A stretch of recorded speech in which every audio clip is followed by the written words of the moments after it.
Okay okay okay. नगर परिषदेच्या अनुषंगाने आज परतूरच्या महाविकास आघाडी संदर्भात या ठिकाणी बैठक झालेली आहे. या बैठकीमध्ये नगर परिषदेच्या ज्या काय जागा आहेत त्या समप्रमाणामध्ये वाटपच्या संदर्भामध्ये अंतिम स्वरूपामध्ये चर्चा या ठिकाणी आलेली आहे. नगराध्यक्षाचा कॅन्डिडेट हा काँग्रेस पक्षाचा या ठिकाणी असेल. बाकी उभाटा आणि वंचित बरोबर आमचं या ठिकाणी बोलणं चालू आहे. ते आज संध्याकाळी किंवा उद्या सकाळपर्यंत या ठिकाणी संपणार आहे. नाही, आता आम्ही सांगितलं ना की शरद पवार साहेबांच्या गटाचा कपिल आत्या राष्ट्रवादीचे काँग्रेस आहे की मागे जी चर्चा चालली होती, पण प्रदेश काँग्रेस कमिटीनं असं ठरवलं की जालना जिल्ह्यात एक जागा राष्ट्रवादी लढणार आहे अंबडची आणि उर्वरित 2 जागा आहे काँग्रेस लढणार आहेत, परतूर आणि भोकरदन. म्हणून परतूरची जागा ही काँग्रेसच्या वाटेला आलेली आहे. बापू, तुम्हाला असं वाटतं का परतूर शहरामध्ये काँग्रेस गावातील मोठ्या भागामध्ये चालणार का नाही चालणार? आपले कॅन्डिडेट कोण आहे, उमेदवार कोण? सिद्धार्थ बन हा आमचा उमेदवार आहे. बरं बापू, आता जी बैठक झाली तुमची, आतापर्यंत 5 ते 6 बैठक झालेली आपली, निर्णय काय झाला नेमका? निर्णय झाला का नाही? आमचा आणि राष्ट्रवादी सोबत आणि उभाटा सोबत शरद पवार गट, राष्ट्रवादी शरद पवार गट आणि शिवसेना उभाटा यांच्यासोबत चर्चा झाली. काल रात्री वंचित बहुजन आघाडीचे अध्यक्ष रामप्रसाद थोरात साहेब यांच्यासोबतही चर्चा झाली आणि जे काही आमचा इथला जे काही विषय होता तो आम्ही आमच्या वरिष्ठांना कळवलं.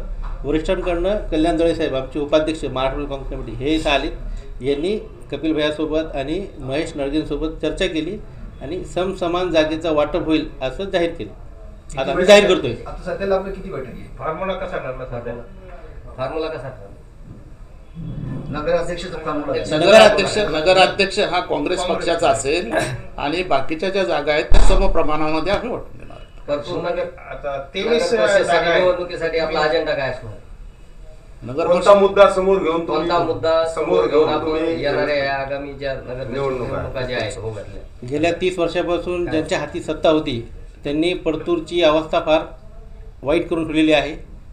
आपण सगळे परतूरचे पत्रकार आहात. आपल्याला परतूरमध्ये फिरत असताना जाणवत असेल की मोंढा परिसर हा स्वच्छ आणि म्हणजे तिथं रोज सफाई असते आणि गाव भाग असा आहे की तिथं नाल्यासुद्धा काढल्या जात नाही. तर हा आमचा प्रमुख मुद्दा राहणार आहे की शहर हा शहर आहे, त्याला विभागायचं नाही, सगळीकडे समसमान व्यवस्थित स्वच्छता राहील. सुरेश कुमार जोपर्यंत ती युती जाहीर होत नाही तोपर्यंत आम्ही काही बोलणं अयोग्य राहील. आम्ही असं सांगतोय की आमची त्यांच्यासोबत त्यांची चर्चा चालू असताना ते म्हणते की आम्ही रात्री बैठक भरणार आहोत, आम्ही बैठक आमचं कळणार आहेत, आमचे चर्चेदार खुले आहेत. तुम्ही आज स्वतंत्र बैठक घेतात, त्यांनी काल स्वतंत्र भेटली, मग तुमची युतीची चर्चा पुढे कशी चालली? एक लक्षात घ्या, आज काँग्रेस पक्षाचे कल्याणजी दळवी साहेब आपल्यामध्ये उपस्थित आहेत. प्रेस कॉन्फरन्स याच्यासाठी घेतलेली आहे की राष्ट्रवादी काँग्रेस शरदचंद्रजी पवार गट आणि काँग्रेस आज इथं आघाडी म्हणून आम्ही समोर जाणार आहे आणि आमचा आघाडीचा उमेदवार सिद्धार्थ बन हा आम्ही घोषित केलेला आहे आणि नगरसेवक हे आम्ही समसमान जाग्यामध्ये लढणार आहोत. आणि अजूनही आम्ही उभाटा शिवसेना आणि वंचित यांच्यासोबत चर्चा चालू आहे आणि ते आले तर सामील जर झाले तर आम्ही सामील करून घ्यायला तयार आहोत.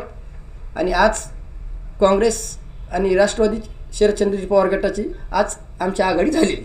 बरोबर दळवी? त्याची अधिकृत घोषणा आज करत आहे. त्याची अधिकृत उमेदवाराची घोषणा करीत आहोत. आगामी पंचायत समिती जिल्हा परिषदला ही आघाडी अशीच आपण कायम ठेवणार का? हो, त्याबद्दल थोडं 2 शब्द बोला. आता सध्या नगरपालिका चालू आहे. नगरपालिकामध्ये घरगुती यश मिळणारच आहे आम्हाला आणि तीच घोडदौड आम्ही जिल्हा परिषद पंचायत समितीमध्ये आम्ही कायम ठेवू. जागा 50-50 जर आले शिवसेना आणि वंचित आले त्यांना आमच्या दोघांच्या हिश्श्यातल्या जागा देऊ. राष्ट्रवादी शरदचंद्र पवार गट, राष्ट्रवादी काँग्रेस शरदचंद्र पवार गटाचा असेल.